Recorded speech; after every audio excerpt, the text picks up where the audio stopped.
We're going to get started. One more time, it's the power of joy in queer media, and I hope you all are having a good day so far.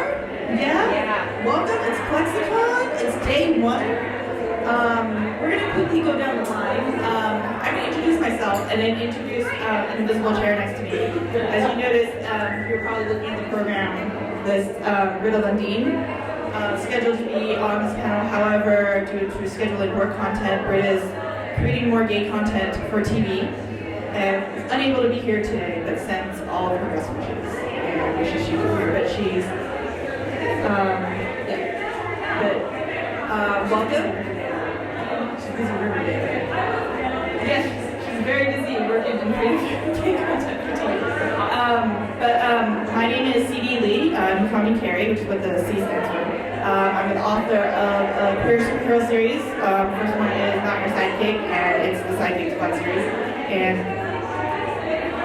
we quit close.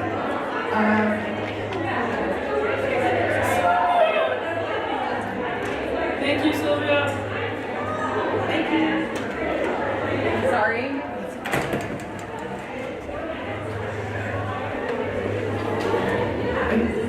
So yeah, I'm C.D. Leigh. I'm the author of the Sidekick Squad series. I'll be moderating this panel and introductions. Okay. Jenn Polish, just a thing I use to say them pronouns, and I'm the author of this one here. It's called Lunov. It's a lesbian enemies to lovers fairy tale. Because what else would it be? And it's dragon eggs that grow on trees and overthrowing the government, which our books have in common, which, again, why wouldn't we? And then my other novel, which is only in ebook format, it's with the same publisher, but it's tiny. It's a queer retelling of Peter Pan, where Peter's a trans boy, Neverland's a hollow matrix, Hook is a bisexual cyborg, and Tink, because what else would she be, is an asexual computer interface. I'm Lissa and I wrote the super core bakery romance series, and it just sort of revolves around the lives and loves of a bunch of queer people who work in a bakery in Seattle. Hi, I'm Rachel Davidson Leigh, and my book here is called Hold, and it's about main character discovers that he can stop time after his sister's death. So it's romance, but it's also thinking about how queer family helps us to re-find ourselves after tragedy. And I also have a short story in the Summer Love collection. Hi, I'm Julia Ember. I wrote The Secret Kiss Duology, which is a queer little mermaid retelling, and then mermaid falls in love with a Viking shore baby who's also lesbian. Great, well welcome. So it's going to be a fun discussion panel. Feel free to popcorn in. There's no, going down the line. Feel free, you don't need to answer every question, answer whichever questions appeal to you. If you all have questions, feel free to raise your hand. I have a microphone that can be going around the audience. You're also welcome to wait until our discussion is trying to be like, oh, we're open to questions. But if you have a burning question, feel free to raise your hand. That's super casual. So first question, what does queer joy mean to you, and why is it important? Yeah, nobody dies to further the plot of the story. Two people get together and they stay that way. For me, I find, as a queer person, I get the most joy from queer people taking power, because I'm Slytherin, so I like all of my queer characters to fulfill their ambitions in whatever form those may take. So whether it's, taking power, becoming queen, falling in love, whatever their ambition is, I want them to succeed. I think, and Carrie and I were talking about this on another panel earlier, and one of the other things is the idea of exactly that, right? Like, who gets to have joy of any kind, right? And so is that me?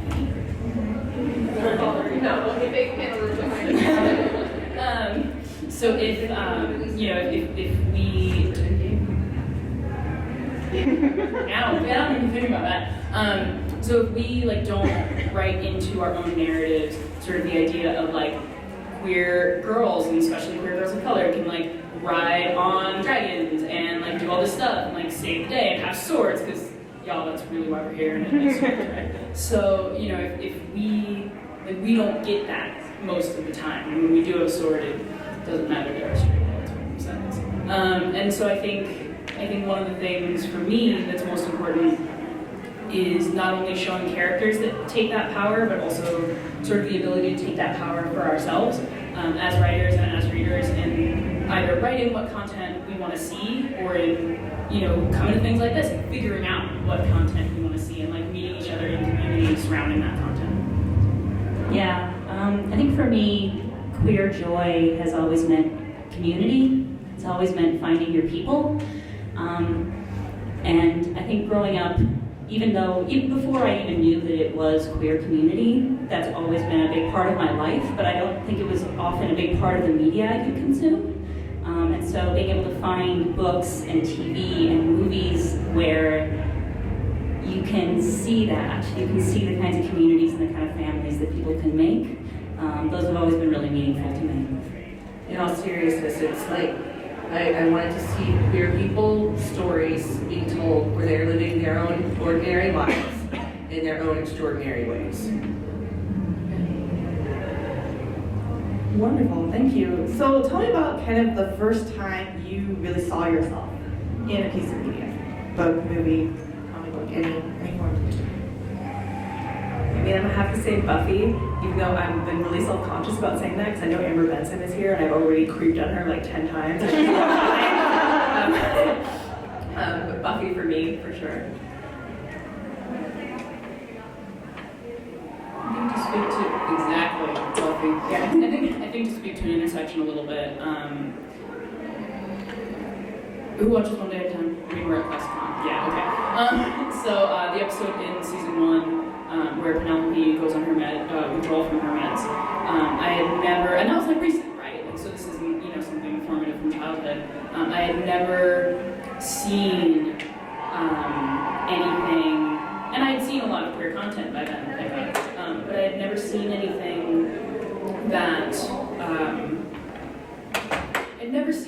took the form of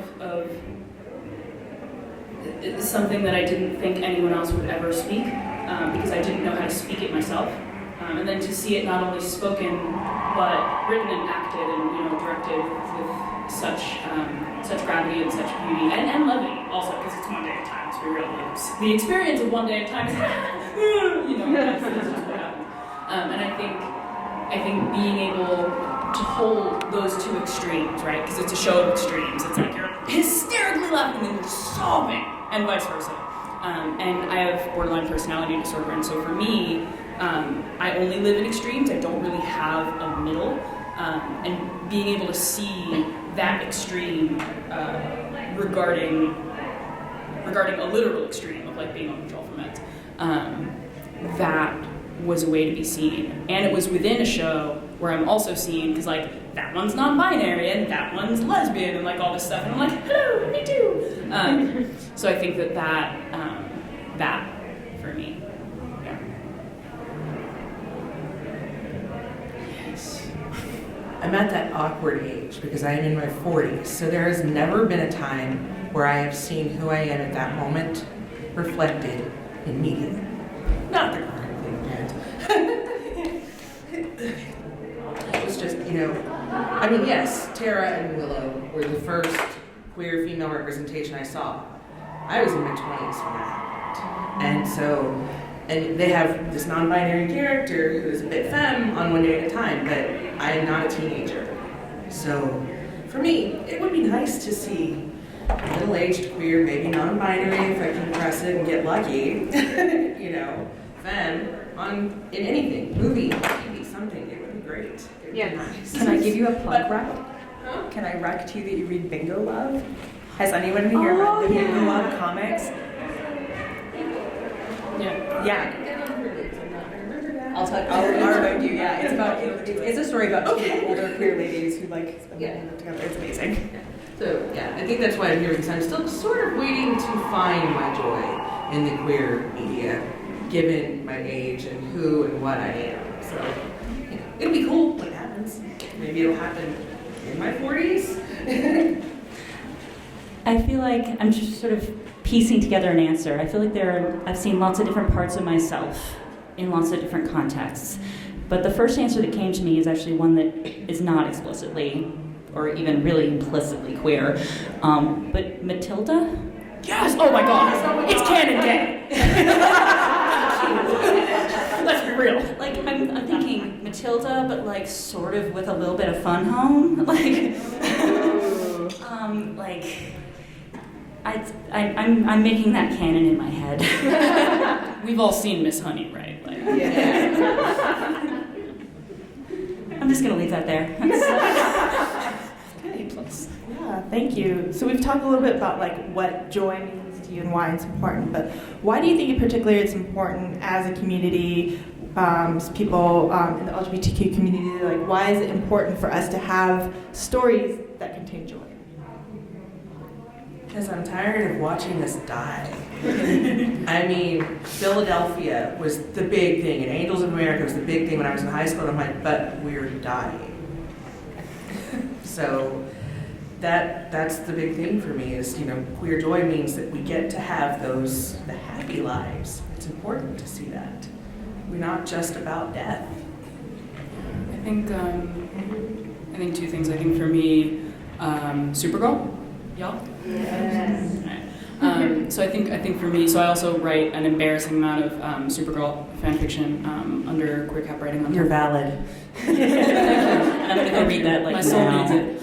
Yes, please do. It's a trip.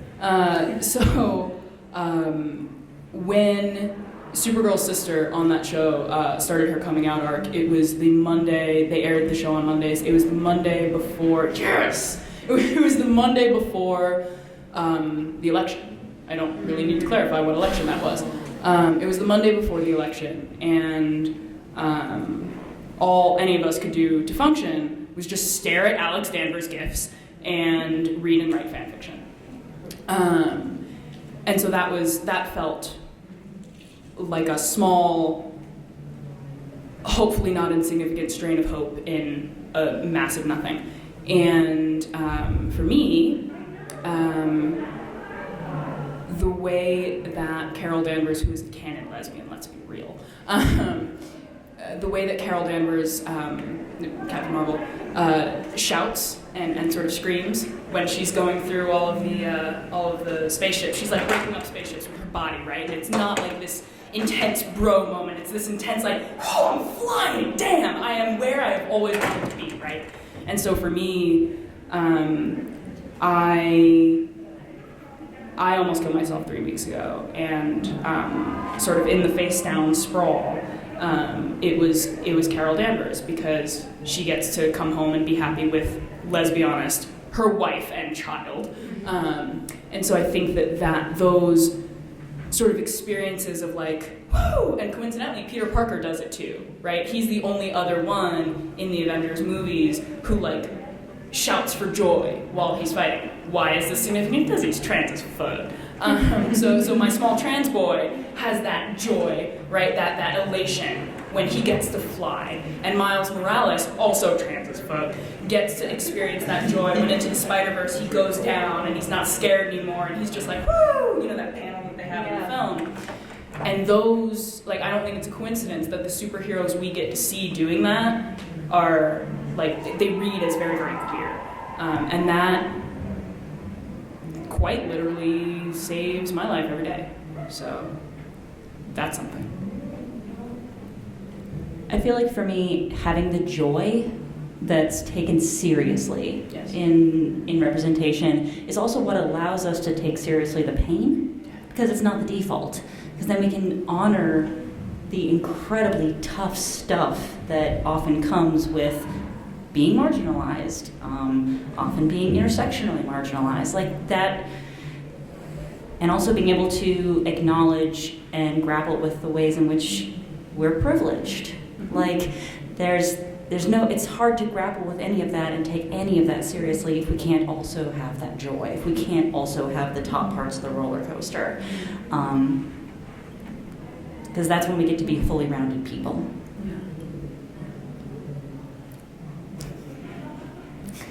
Everyone's staring at me, but I've already heard what I was going to say. So.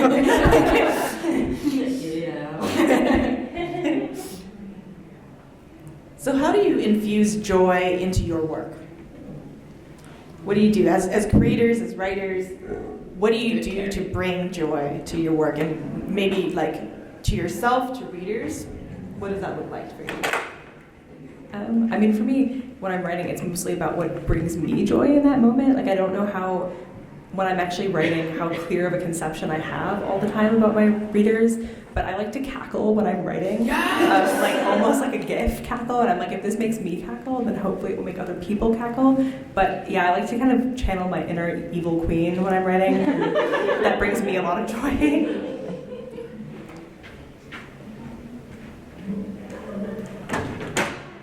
Small moments.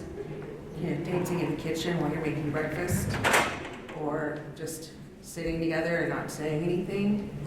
Or maybe you're, just kind of playfully arguing over what movie you're going to watch on Netflix because somebody doesn't want to watch, Black Panther for the 10th time, or somebody else doesn't want to watch 27th Dresses for the 20th time.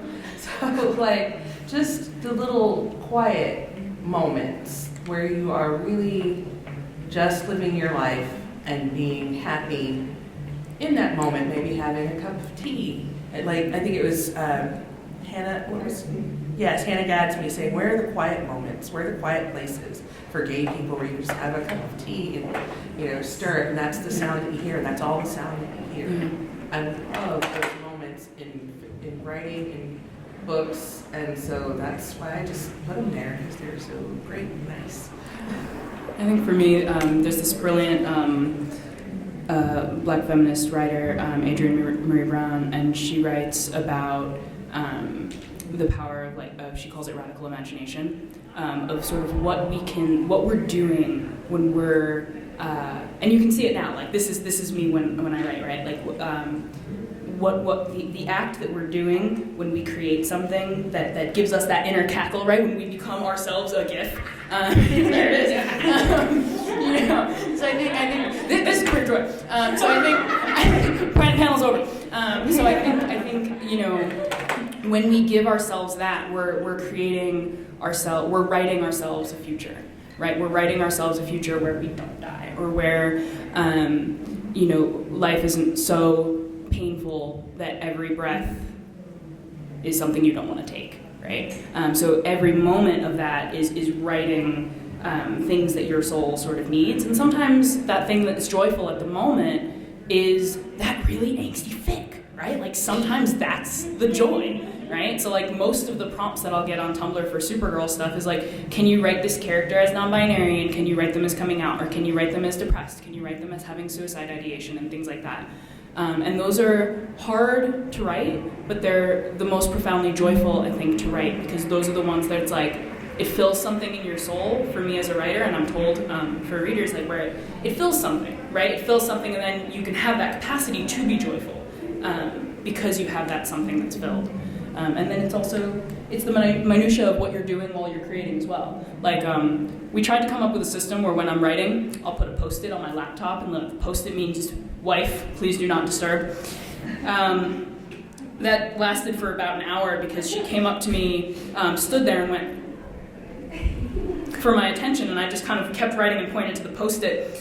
And she just takes the Post-it off, puts it on the ground, and then she goes, there's nothing for me to point to anymore. So then, and that's it. Those are the interactions, that keep you sort of breathing and that keep you writing. I think mine kind of builds on what you were saying. In my non-authory life, You have one of those? How do you do that? Well, I don't have much of an authorly life. That's how it works. But I teach writing and work in a writing center, and so I feel like for me the joy always comes back to the interaction with the reader and the process of writing. So like that moment when you're sending a draft to a beta reader, or better yet, sitting next to someone and trying out a piece, and they're like, "Oh, I'm getting this from it," and you're like, "Oh, I'm getting," like it's that back and forth where you wrote this first kiss scene, and you're like, oh, it's awkward, and I'm kind of remembering my own first kiss and having feelings. And Was there only one bed? That wasn't a first kiss. That electricity, I feel like, is where that joy comes in. And even in the revision moments where it gets closer and closer to the vision you had in your head, and it's actually coming across to another human being and going into their head, like, there is something so magical in that. And I will geek out on that forever. I love that. Thank you. I really want to speak more on what you talked about, like writing your future. You know, when we're creating these works, what does it mean to you when you're like putting these stories out there?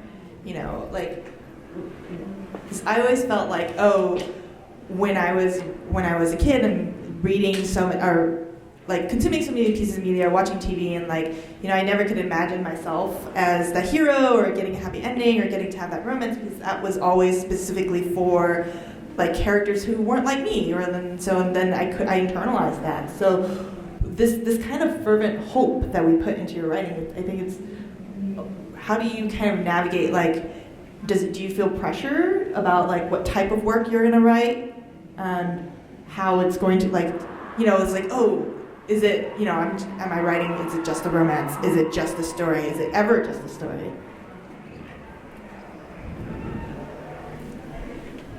I think it's a difficult question because I write fantasy, so it's. I think like there's a temptation to think that fantasy worlds like exist completely outside of our world when it's really not true, and so many things and struggles that we have are mirrored in a lot of fantasy. And for me, one of the things that I like to do that brings me joy in my fantasy is I like to pretend that a lot of the like traditional areas of discrimination, like I can make them not exist, which is very freeing for me.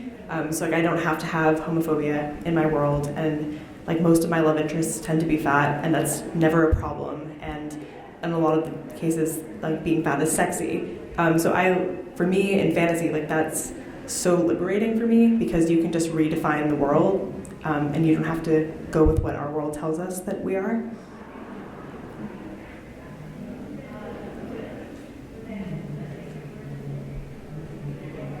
I love that. There's like thinking really hard. It was too good of a question. You did too well. Tone it down.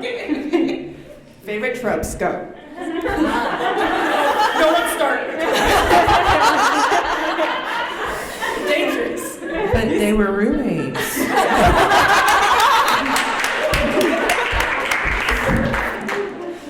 But they were soulmates? Someone raise it. Enemies to lovers. Yeah. I'm more team friends to lovers, but I get it. I really love friends to enemies to lovers, so that they're not only enemies, but there's also like all the angsty baggage that comes with formally being friends. Yes. That's Why can't we go back to how it used to be? We can't because I love you. Like, Yes. Or that like there was you like drifted apart for whatever reason. There was a huge misunderstanding, or you have to like break. You have to stitch it back together. I'm sorry, you're talking about Captain Marvel? Back from the dead, amnesia. So while we're on the subject, let's just talk about fan fiction and how joyful and celebratory it is. We could easily talk about this for like an hour. Because we Y'all buckle in, go get some snacks. So we're all published authors, and we've been working in indie and trad markets, and it's been a journey as writers. But we all write fan fiction, and so you know many of us met on Tumblr, we've met on the internet, and we kind of like I feel like fan fiction to me is one of the first places that I found queer joy, because it was I grew up loving like Harry Potter was my big thing. And then the first time that I saw someone's like, oh, what if this character is trans? What if this character is ace? And like really explored like queer relationships. That's to me like super powerful. Okay, so it's 2000. It's just 2000.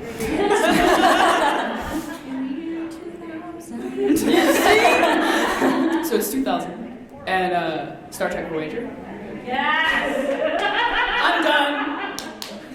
So it's you know, I grew up in a very violent house, and one of the ways that I was regulated, one of the many, was I had a mirror behind my computer, and it was the only computer I had access to. So here's how you do it. So I would go with my dial-up, right? So I was like, so I do that. I would find all the 7 of 9 Janeway fan fiction the internet had to offer. I would copy it. I would paste it into a not Word document, a Word perfect document. I paste it into a Word perfect document. I close all the tabs, erase the history, turn off the dial-up. Yeah. And then I would just sit there and it looked like I was doing homework. So I'm in a Word file.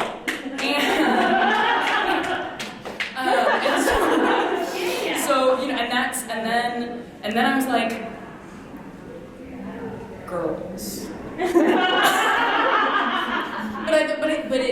think the thing about it was that profound sense of like, oh, this is something that I'm seeing, and other people are seeing it such that I am crazy, but not for this reason, right? Like my issues are not that I'm seeing something that's not there. I'm not overreading it. I'm not oversensitive. I'm not over dramatic. I am those things, but I'm also I'm not those things for this reason. Other people see it, and girls keep doing. Oh, this fic is right now, you know. And I think that.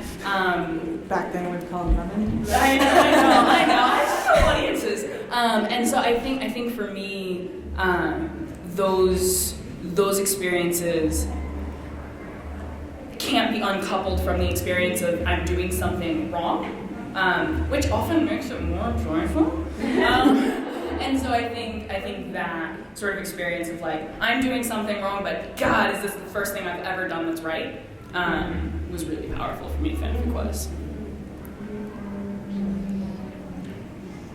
For me, fanfic was the first time I could, and I was in my 30s when I started writing fanfic. I had just read it before after running across of all things, Buffy the Vampire Slayer plus Boondock Saints crossover fanfiction, which is a lot more entertaining than you would really think it would be because Faith was involved. Oh, that sounds very entertaining. Yeah, it was Faith, and I think she hooked up with the Sean Patrick Flannery's character. Oh. Yeah, it was mind-blowingly like, this is insane and should never work, and yet, here we are. So, but later on, when Glee came around, it's when I started writing the found family trope and being able to articulate how much it had meant to me, because I came out to my friends well before I came out to anyone in my family, ever. So, it was, writing fanfic about the friendships I wanted to see between people. Like, I wrote Holly Holiday and Blaine Anderson, kind of the mentor-mentee, that we all need. That we did. And I got a lot of Dead Poets Society fans on it because it was 100%. I was like, I didn't see that coming, but okay. But I just wanted to write, adults accepting queer kids and kind of being a friend and mentor. And Tolly, played by Gwyneth Paltrow, so slightly inappropriate.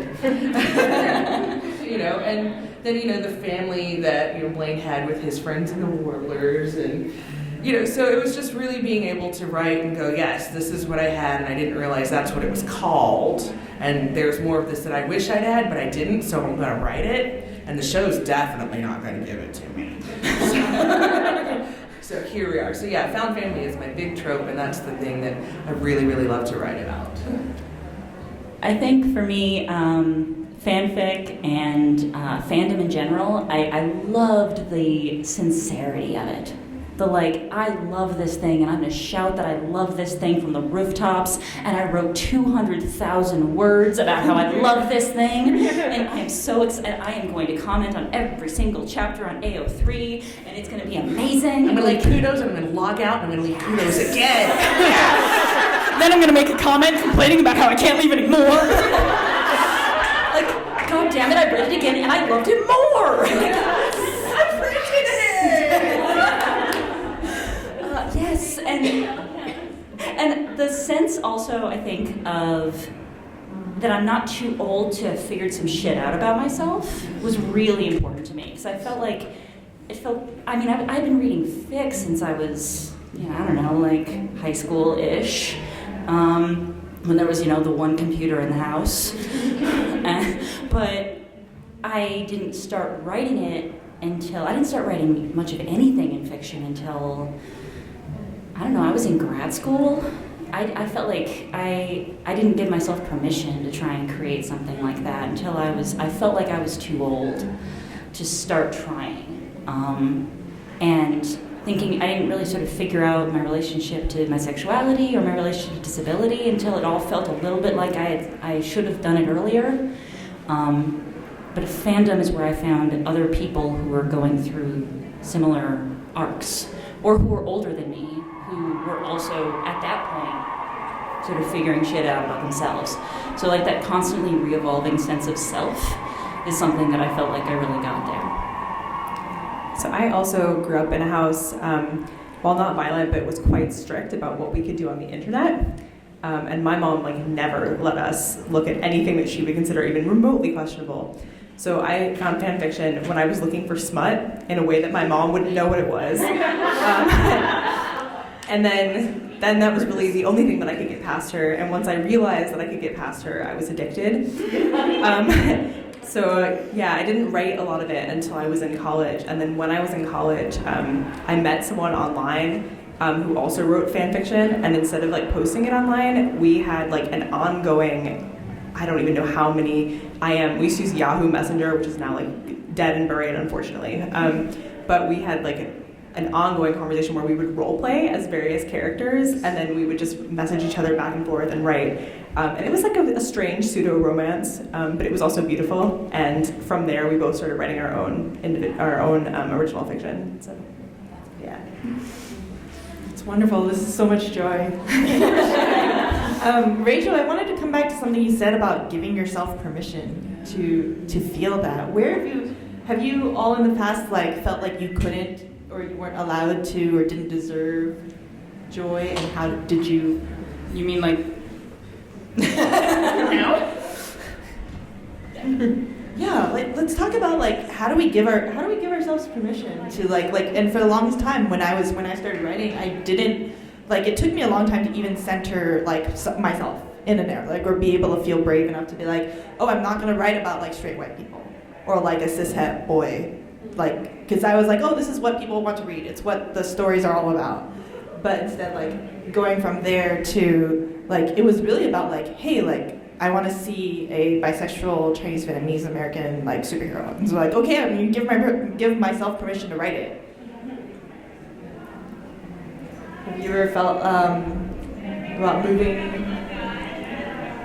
I don't know, when I needed the books the most, I don't think I would have been able to give myself permission. I think for me, being able to write a queer fat heroine has been a result of as an adult having a lot more success in dating and accepting myself, whereas in high school I think I would have loved to have books like that, but I wouldn't have been able to write them yet. So I think it was almost I had to see myself doing it before I was able to write it, rather than thinking I want to see this. I had to see myself do it first. That makes sense. Mine was more about being a queer person with anxiety and having a relationship go so horribly wrong when you don't know you have anxiety. That is an experience that I have had, and it was the most miserable, awful thing to do by myself. And so what I wanted to write was somebody, I had to give myself permission to write somebody who had been a lot like me in the same place as me, very emotionally traumatized, and not understanding why my reactions were so extreme.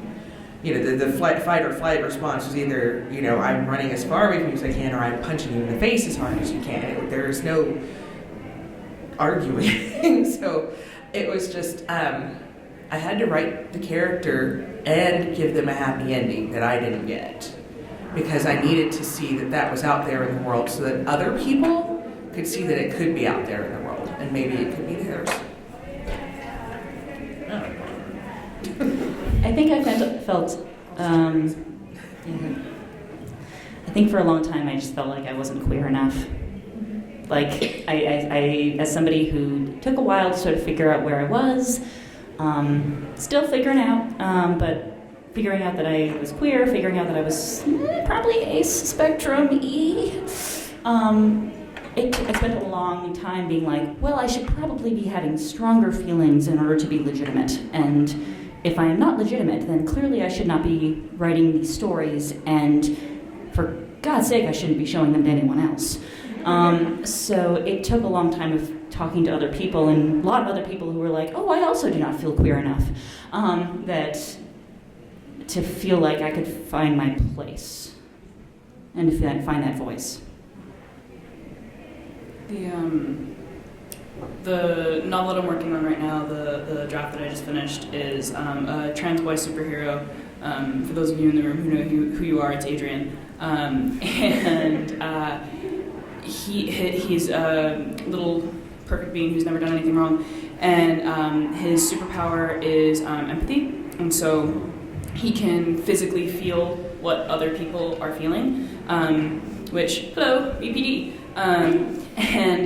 So for me, finishing that book finishing the draft of that book lined up, the deadline that I had made for myself lined up with a very long, that's still current, rut of suicidality, and so writing him learning to give himself permission to be trans enough, right? So to be, because like nails and makeup and whatever, but also being trans enough, right? So giving him permission to be a boy, to be trans enough, and to also to be allowed to say, no, this forge that I physically live in every day makes me a Hufflepuff, right? It makes me very kind, and it makes me want to love other people, and the way that I can love other people is very, very, very hard, and I can love very intensely, which hurts very intensely, but it also, it's also love, right? And so being able to write through him, like, so I'm sitting on my desk, I'm like, my child. So I'm sitting and I'm writing him through this journey, and I'm writing him through this, and I'm reading it, and I'm like, this seems unrelatable. This seems like nothing I have ever experienced. And so I think for me, being able to write through that sucks. It sucks. Writing through it sucked. There was nothing cathartic about the writing of that draft, except because it was excruciating, except the fact that I did it, and except the fact that I'm alive to talk about having done it. And I think that journey is still very much one that I'm on, and I think a lot about age as well. And I tell my therapist all the time that I'm too old to be self-harming, and I'm too old to be doing this, and I'm too old to be doing that. And she's just like, that's cute, honey, I'm 15 years older than you, and I still do it. And so I think grappling with all that, because I'm writing about a teenager, right? It's YA. And so I'm writing about this little bean, and he's a little bean, and I'm a bigger bean. And so I think being able to give myself permission to be like, no, this child is, I'm writing through some of my shit, and being able to own that. Sucks. The process can suck. And that's okay. That's okay because of everything you guys just said about like found family. Because when it sucks really badly, we have this. So.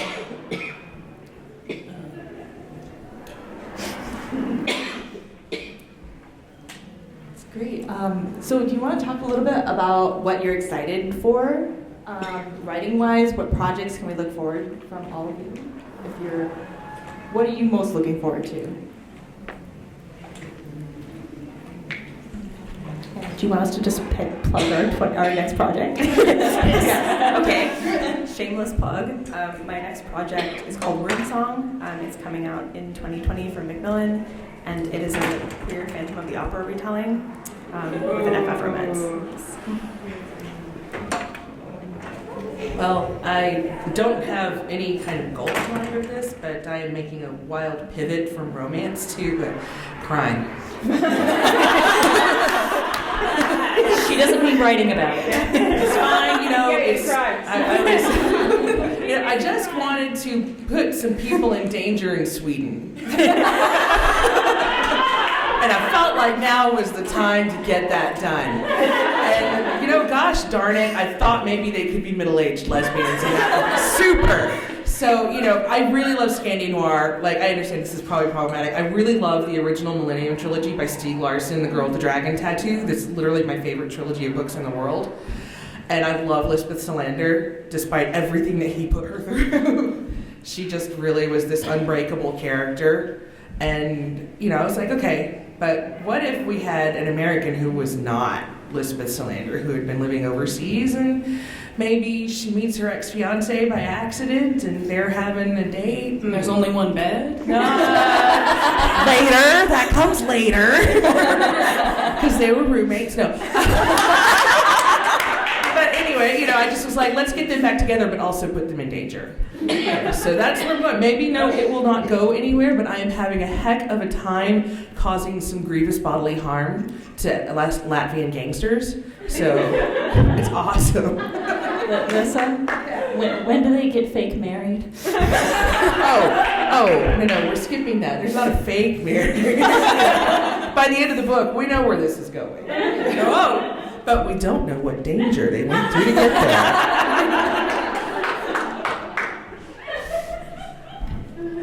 So I cannot follow that.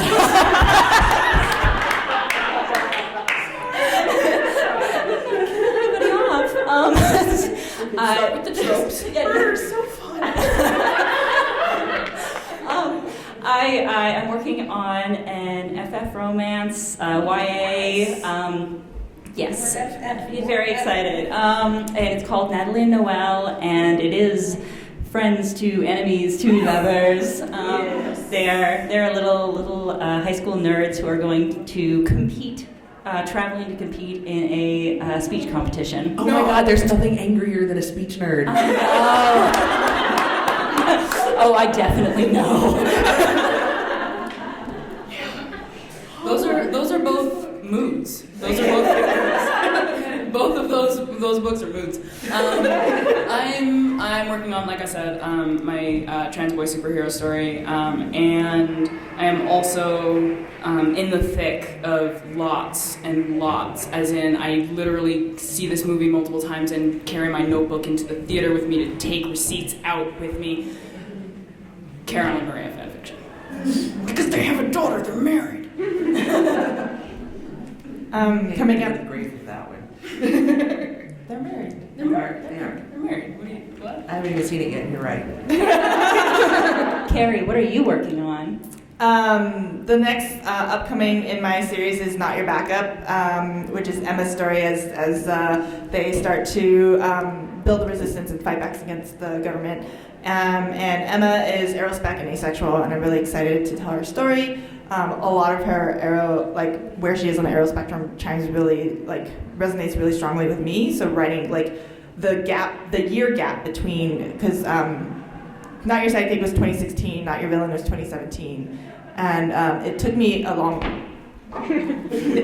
while to write. And I know the last book is going to be hard too, because Abby also has bipolar disorder like I do. So there's a lot to work through in these characters, but it's also fun and joyful. Just there's superpowers, there's cheesiness, there's robots, there's a lot of there's romance, but it's the core of it is friendship. It's the friendship that really powers them through. And I'm working on some other secret projects that I can't talk about yet, but they're exciting, and I don't know when I can announce them, but they're happening. So cool things are happening, and I'm also doing some graphic novels with Cartoon Network.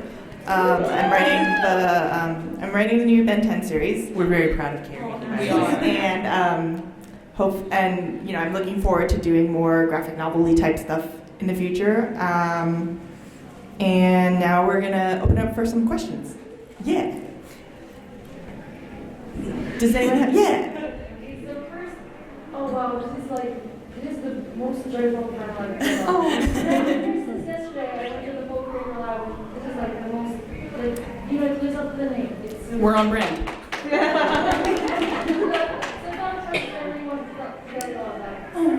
do you define you on social media? Yeah, I thought we were gonna have signs. No, we'll do it. Real quick, starting. Go. So you can find me on Twitter at Jules_Chronicle or on Instagram at JuliaEmberYA. I'm on Twitter at R. Leigh. My website is like hella behind, but I'm working on getting that caught up. I'm mostly on Twitter as Lissa Read Books, and I will tweet about anything that just pops into my head, cat, drag, whatever. And I also have an Instagram at Lissa_Angeline, which again, cat, drag, whatever. So, it's just if I think it's amusing, it's going on the internet, and, I'll hear about it later from someone. But that's fun. So mental health reasons don't have an Instagram or a Twitter, but if you put Polish into Tumblr, my thing will come up. And also if you put queer cap writing into Tumblr, a lot will happen. I'm on Instagram and Twitter at CBLEE_CBLEE. It's double the trouble. And my website, cb-lee.com. And you can also find us here at Clexacon in person. You can find us at our table. We'll actually show you where our social. Yeah. We're at booth 605, but it's near the Lexa Rainbow Throne is. And you can come find us, say hello, pick up our books. We'll sign them for you. Or just come hang out. Yeah. Honestly, we'll talk about anything. You had a question. Yeah. So, I deal with a lot of anxiety too, and I also write on the interested and want to be published out there one day. But I feel like for me, it kind of there's that fear between writing with the actual writing, and I guess I'm just wondering how y'all deal with that. Like, The first thing before we start bombarding you with tips is that every single one of us has had and talked about that specific thing this weekend alone. Like that's mostly we talk about like food and that, right? like fan fiction tropes and that. That's I say this before tips just to make sure that you know that that's something that goes away. The flip side of that is that the flip side of it never goes away is that you will find yourself in, and I guess this is part of the tip, you will find yourself in a community of people who profoundly share your anxieties because a lot of us just have anxiety, but also because we love what we do so much, and that love often creates shit, right? And so never think that, oh, you're just a fan fiction writer. No, you're a freaking fanfic writer. That's badass, right? Yeah. And you'll get there, and when you do, there's going to be all of this, and as you're going along, there's going to be all of this for you. Tangible things. I feel like it's all like writing is always terrifying for me. That minute before I hit post or before I send my manuscript off to an editor, that's the very similar feeling. It's the same feeling of like, well, if I put my work out there, there's a piece of me. It's me in the work. What are people gonna like it? Are they gonna hate it? Or what will people think? And that's a constant fear, and that's something we work through. And I think a lot about the concept of how much does it mean to you that you want this story to be out there, and you're a writer, you write fan fiction, you are a writer, Yes. and if you want, it's just another medium. If you want, to share your books in this way, or you share your stories as in the form of books in this way, then you can go out there and it's challenging. There's many challenges along the way, and it's difficult. But I sincerely think that if you want to tell the story, you have the power to do it. And, there's a lot of things where like, oh, that idea has already been done, and there's this, all this stuff. But I think someone out there needs your story. You need your story, and it's going to be someone's favorite story. And even if that idea has already been done before or whatever, you are the only person who can tell that story your way. Yes. Yeah, for me, it took the buddy system, hardcore. Like, when I submitted a story to this collection, it was me and a friend, we're both like, we're doing this, No, like, we were sending messages back and forth, like, have you finished the draft? No. Well, you have to, otherwise I can't submit it. Like, we were holding each other really accountable because we were both real scared. And I think finding the writing community, finding other people whose writing you love, but you also really trust to give you really good critique, really good feedback, that know where you want to see yourself. Like, whatever that looks like, whether it's just that stellar idea for a fic, whether it's that stellar idea for a short story or a novel, like, make sure you find the people who can also see you there. On the flip side of that, for me, especially when I'm writing a rough draft, I like to remind myself that the rough draft is me telling myself the story. Oh yeah. So I think, especially when you're first starting to draft, like, if you can get away from the idea that, like, someone else is ever going to see it because it's just for you. And I have a lot of drafts that, like, have never seen the light of day as a published book and never will, because I finished telling myself the story and then I decided that it wasn't the story that I wanted to go out there. So I think, like, when you're drafting, especially, if you think about it as like an exercise for yourself and you're telling yourself a story and it's going to be fun and no one has to see it if you don't want them to, that can be a good place to start. I believe so hard in the shady rough draft. Yeah, my rough drafts are really shady, like really, really bad. So. I just, they haven't invented that thing that comes into your head and takes the story out yet. So when I get those moments where I'm like, God, nobody's going to publish this. Nobody's going to want to represent this and put it out there. Nobody's going to want to read it. And then I go, well, yeah, but I want to know how it ends. And, well, we're not there with the technology yet, so I guess I have to write it. and it's what Carrie said, you're already an author. Yeah. You are. So there's that. Yes. That takes so much bravery to decide that you're going to jump out there and put something out into the world. That you put something on the page in the first place. Like, dang, dude. And it's in an established world that's not yours. Yeah. So that's pressure, and you did that. So Yeah. well done. Yeah. Yeah, I think every day it takes so much. You have to know your characters so well in order to pick them up and drop them in another universe and have that character be recognizable for who they are, and even see what might have changed if if their family didn't die in a fire, or if this didn't, or if they were raised in a different way, or if they only had one bed. Yeah. But yeah, writing fan fiction takes so much. In crafting the characters and world building and doing your own, I think you have the ability to create, and take stock of your own abilities. You got this. How many folks here can think of at least one fanfic that has changed their life? Yeah. It's powerful stuff. Yeah. That's a mood. It is in fact on brand. Honestly, Buffy and the Boondock Saints. How could I not? Other folks? Yeah. You were earlier speaking about not feeling queer enough, right, to write a story. How did you work past that, or have you worked past it? And does the writing help to work past it, or is it something else that helps? Yes and yes. Still working through it. But the writing helped a lot. And I think the writing, but also time, being able to look back at the writing and being like, oh yeah, those things are all true. Would you say you wrote your way out? Oh God. I like how we all gradually got back.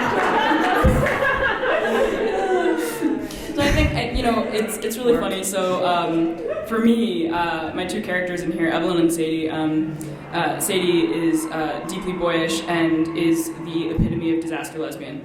And Evelyn is high femme, gorgeous girl, real thick, real, powerful, and knows it. And Sadie just looks at her and goes, girls. And when I started writing Lunov in the midst of a 5-year very abusive relationship where I wasn't allowed to work out, I wasn't allowed to sit with my legs open, just because, boy, I tried. So things like that. And so when I wrote Lunov, I was like, oh yeah, I'm totally like Evelyn. Mm-hmm. Yeah. I'm going around and I'm like, yeah, I'm totally like Evelyn. And my best friend read my draft, which was shitty, right? But my best friend read it. And she goes, oh, so you're really like Sadie. And I'm like, what? Say what now? I'm like, whomst? I'll flip through it now every once in a while, and I'll be like, oh God, I am that disaster child. And I think I say that by way of I had to figure out. I wrote about me being queer enough, being trans enough, without knowing that I was writing about me being queer enough and trans enough. I was able to create Sadie from someplace inside me that can only externally be expressed now in a way that was very violently suppressed before. So I didn't know, or I had been made to forget that I was many things. I also have many Evelyn things in me, right? But I was made to forget that I had the woman whose perspective, first person perspective I was writing. I was made to forget that. And so I think I wrote my way out. I think I wrote my way out of it anyway, without even knowing that that's what I was doing. So sometimes we're sort of fumbling through a story that needs to be told, and we don't realize it's ours until we're done. That was beautiful. Do you have any more questions? Well, thank you so much. You all are amazing. We're going to walk back to booth 605. If you want to come with, if you want to check out our books, grab some bookmarks, or just say hi or ask us any other questions, or you want to talk about your favorite tropes, what brings you joy, we love to chat. So thank you again. Thank you all. Amazing.